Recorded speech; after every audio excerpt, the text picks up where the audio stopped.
Hi friends, welcome to special story. Friends, ఇప్పుడున్న కాలంలో కూడా ప్రపంచంలో ఏదో ఒక మూల, ఏదో ఒక రూపంలో, ఏదో ఒక విధంగా మతపరమైన గొడవలు చెలరేగుతూనే ఉన్నాయి. అయితే ఇప్పుడు ప్రపంచంలో ఎక్కువ మంది ఆచరిస్తున్న క్రిస్టియానిటీ, ఇస్లాం మతాలు ఏర్పడడానికి మొట్టమొదటి పునాది ఎక్కడ పడింది? అసలు ఒకప్పుడు ప్రపంచంలోనే ఎక్కువ సంఖ్యలో ఉన్న జుడాయిజం మతం నుంచి ఈ ఇస్లామిక్, క్రిస్టియన్ మతాలు ఎలా ఆవిర్భవించాయి? అసలు అబ్రహాం ఎవరు? ఎందుకని అతన్ని ఈ మూడు మతాల యొక్క మూల పురుషుడు అంటారు? ఇదంతా మనం క్లియర్ గా తెలుసుకోవాలి అంటే మనం చరిత్రలోకి వెళ్ళాలి. అసలు ప్రపంచంలో క్రిస్టియానిటీ, ఇస్లాం, జుడాయిజం అనే ఈ మూడు ముఖ్యమైన మతాలు మొదలవడానికి కారణం అబ్రహాం. ఈ వ్యక్తి వల్లనే జుడాయిజం, క్రిస్టియానిటీ, ఇస్లాం మతం ఏర్పడడానికి మొదటగా పునాదులు పడ్డాయి. ఒక వ్యక్తి చరిత్రగా మొదలైన ఈ మూడు మతాలు అబ్రహాం రిలీజియన్స్ గా నేటికి పిలువబడుతున్నాయి. ఈ అబ్రహాం గురించి జుడాయిజం యొక్క పవిత్ర గ్రంథాలైన తానా, తోరా అనే గ్రంథాలనే కాకుండా బైబిల్ మరియు ఇస్లాం యొక్క పవిత్ర గ్రంథమైన ఖురాన్ గురించి క్లియర్ గా ప్రస్తావించడం జరిగింది. మీకు అర్థమయ్యేలా ఈ వీడియో చివరి వరకు చూడండి. పరిజ్ఞానం ఉండగా మత గొడవలు ఎలా ఉంటాయి అని. కానీ వాస్తవం ఏంటంటే మతం పేరుతో గొడవలు, యుద్ధాలు ఇంకా కొనసాగుతూనే ఉన్నాయి. మధ్యప్రాచ్యంలో పాలస్తీనా, ఇజ్రాయెల్ మధ్య యుద్ధం. ఇజ్రాయెల్ యూదుల భూమి అని చెప్తారు. పాలస్తీన్లు మాకే పూర్వ హక్కు అంటారు. అక్కడి జెరూసలేం నగరం మూడు మతాలకు పవిత్రం. అందుకే గొడవలు మరింత కఠినంగా ఉంటాయి. ఆఫ్రికా దేశాలు, నైజీరియా, సూడాన్, సోమాలియా వంటి చోట్ల క్రైస్తవులు, ముస్లింల మధ్య ఘర్షణలు ఇంకా కొనసాగుతూనే ఉన్నాయి. యూరప్ చరిత్రలో క్రూసేడ్స్ అనే యుద్ధాలు క్రైస్తవులు, ముస్లింలు పవిత్ర భూముల కోసం శతాబ్దాల పాటు పోరాడారు. భారతదేశంలో కూడా కొన్ని సందర్భాల్లో మతపరమైన గొడవలు వస్తూనే ఉంటాయి. మతం మనుషుల్ని ఒకే దేవుడి వైపు నడిపించాలి. కానీ లోభం, అధికారం, భూమి కోసం పోరాటాలు మతాన్ని విభజన సాధనంగా మార్చాయి. సుమారు 4000 సంవత్సరాల క్రితం మెసొపొటేమియా ప్రాంతంలో అబ్రహాం జీవించారు. ఆ కాలంలో ప్రజలు విగ్రహాలను పూజించేవారు. మానవ బలి, జంతు బలి ఎక్కువగా ఇచ్చేవారు. అన్యమత ఆచారాలు, అన్యాయం చాలా ఎక్కువ. అలాంటి పరిస్థితుల్లో దేవుడు అబ్రహాంని పిలిచాడు. దేవుడు చెప్పిన మాటలు గ్రంథాల ప్రకారం ఏ విధంగా ఉన్నాయో ఇప్పుడు తెలుసుకుందాం. నీ దేశాన్ని, నీ ఇంటిని వదిలి నేను చూపించిన భూమికి వెళ్ళు. నీ వంశం ఆకాశ నక్షత్రాల్లా విస్తరిస్తుంది.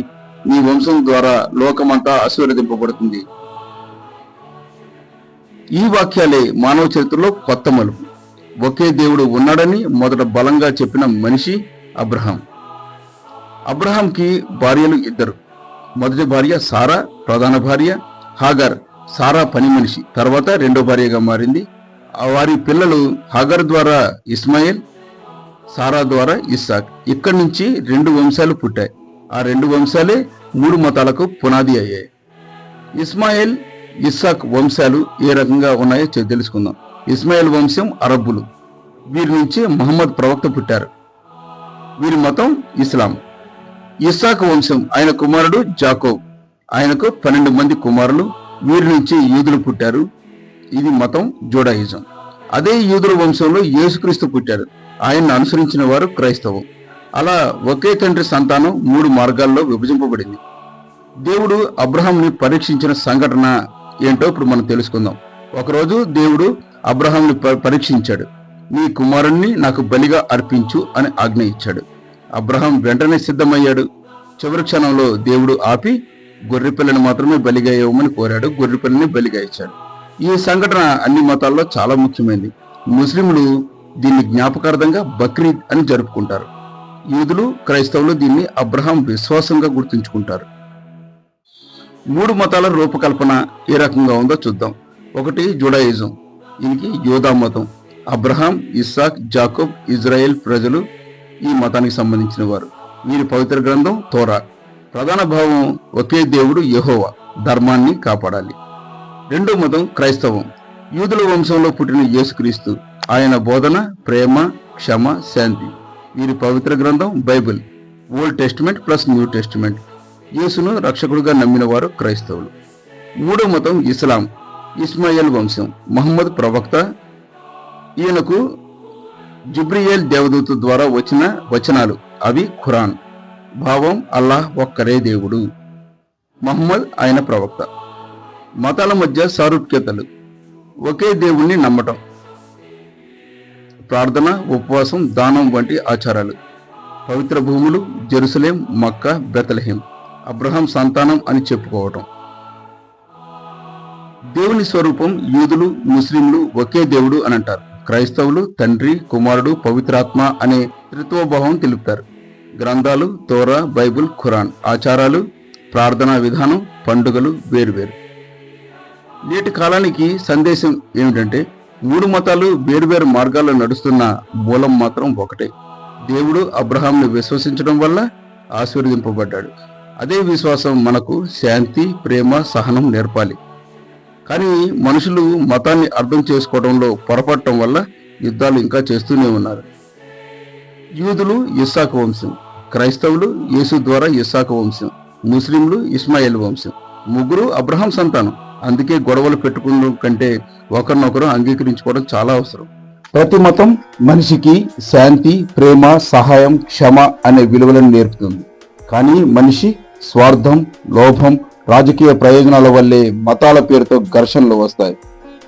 ఈరోజు మనం తెలుసుకోవాల్సిన విషయం ఏంటంటే, మతాల మధ్య గొడవలు ఎలా వస్తున్నాయి, అదే మతం లోపల ఎందుకు విభేదాలు వస్తున్నాయి, రాజకీయ కుట్రలు ఎలా ఉన్నాయి, శాంతిగా ఎలా జీవించాలి. ఇస్లాం, క్రైస్తవం, హిందూ, సిక్కు, బౌద్ధ, జైన ప్రతి మతం చెబుతున్నది మంచితనమే. అయినా ఎందుకు ఘర్షణలు వస్తున్నాయి?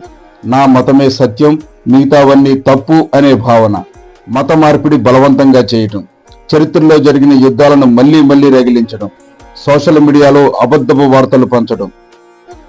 ఉదాహరణకు క్రైస్తవ ముస్లింల ఘర్షణలు, హిందూ ముస్లింల ఘర్షణలు, సిక్కులు హిందువుల మధ్య అప్పుడప్పుడు వచ్చిన విభేదాలు.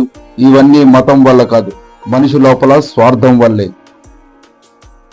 క్రైస్తవ మతం లోపల క్యాథలిక్, ప్రొటెస్టెంట్స్, ఆర్థడాక్స్ అని విడిపోయారు. చిన్న చిన్న ఆచారాలు, ప్రార్థనా విధానాలు వేరువేరు కావటం వల్లే పెద్ద గొడవలు జరిగాయి. ఒకే యేసుక్రీస్తు నమ్మకం ఉన్న మానవ లోపం వల్లే చర్చిలు విడిపోయాయి. ఇస్లాం లోపల సున్నీ, షియా, సూఫీ ఇలా విడిపోయారు. ప్రార్థనా విధానం, నాయకత్వం విషయంలో విభేదాలు వచ్చాయి. ఈ భేదాలను రాజకీయ నాయకులు తమ ప్రయోజనాల కోసం ఉపయోగించారు. హిందూ మతం లోపల శైవ, వైష్ణవ, శాక్త సాంప్రదాయాలు వేరయ్యాయి. కులం, ఆచారాలు, పద్ధతుల పేరుతో విభేదాలు వచ్చాయి. అంటే ఒకే మతంలో కూడా మనిషి లోభం వల్లే గొడవలు వస్తున్నాయి. మతం అనే విషయం చాలా సులభంగా ప్రజలకు ప్రభావితం చేస్తుంది. అందుకే రాజకీయ నాయకులు దీన్ని వాడుకుంటున్నారు. వారు చేసే కుట్రలు ప్రజలను మతం పేరుతో విడగొట్టడం, ఆ మతం వాళ్ళు నీ శత్రువులు అని చెప్పి ద్వేషం పెంచడం, ఓట్లు సంపాదించుకోవడానికి మతపరమైన హామీలు ఇవ్వటం, నిజమైన సమస్యలు, పేదరికం, విద్య, ఉద్యోగాలు మర్చిపోయేలా చేయటం, ఉచిత పథకాలు అందించటం. దీనివల్ల ప్రజలు ఒకరికొకరు ద్వేషించుకుంటున్నారు. కానీ లాభం పొందేది రాజకీయ నాయకులే. అసూయ, అతడు పెద్దవాడయ్యాడు, నేను ఎందుకు కాదు అనే భావన. లోభం, అధికారం, డబ్బు కోసం మతాన్ని వాడుకోవడం. అజ్ఞానం, అసలు మతం ఏం చెప్తుందో చదవకపోవటం. ప్రచారం, సోషల్ మీడియాలో అబద్ధాలు నమ్మటం. మానవత్వం ముందుగా, మొదట మనం మనుషులం, తర్వాతే మతం. గౌరవం ఇవ్వాలి, ఎవరి మతమైనా వారిని గౌరవించాలి, ప్రేమ చూపించాలి. శత్రువు కూడా స్నేహితుడవుతాడు. సౌమ్యాలు గుర్తుపెట్టుకోవాలి. ప్రార్థన, దానం, నీతి ఇవన్నీ అన్ని మతాల్లోనూ ఉన్నాయి. రాజకీయ కుట్రలకు బలి కాకూడదు. నిజం తెలుసుకోవాలి. పండుగలు కలిసికట్టుగా జరుపుకోవాలి. అప్పుడు విభేదాలు తగ్గిపోతాయి. మన దేశం లౌకిక రాజ్యం. ఇక్కడ అన్ని మతాలకు సమాన హక్కులు ఉన్నాయి. ప్రపంచం మొత్తం చూసినా ఈ భిన్నత్వంలో ఏకత్వం మన దేశానికే ప్రత్యేకత. దేవుడు ఎవరికైనా ఒకటే. మార్గాలు వేరు, గమ్యం ఒకటి. మతం మనిషిని కలపాలి, విడగొట్టకూడదు. ఎవరి మతాన్ని వారే గౌరవించుకోవాలి. బలవంతపు మత మార్పులు వద్దు. రాజకీయ కుట్రలకు లోబడకూడదు. మనం ఒకరిని ఒకరు ప్రేమిస్తేనే దేశం బలపడుతుంది. మానవత్వమే పరమ మతం. మనమంతా కలిసే బలం. జై హింద్, జై భారత్. అందరూ ప్రేమతో చెప్పండి, धर्म का जय हो, अधर्म का नाश हो, प्राणियों में सद्भावना हो, विश्व का कल्याण हो, भारतवर्ष महान हो। बोल हर हर महादेव, शंभो शंकर।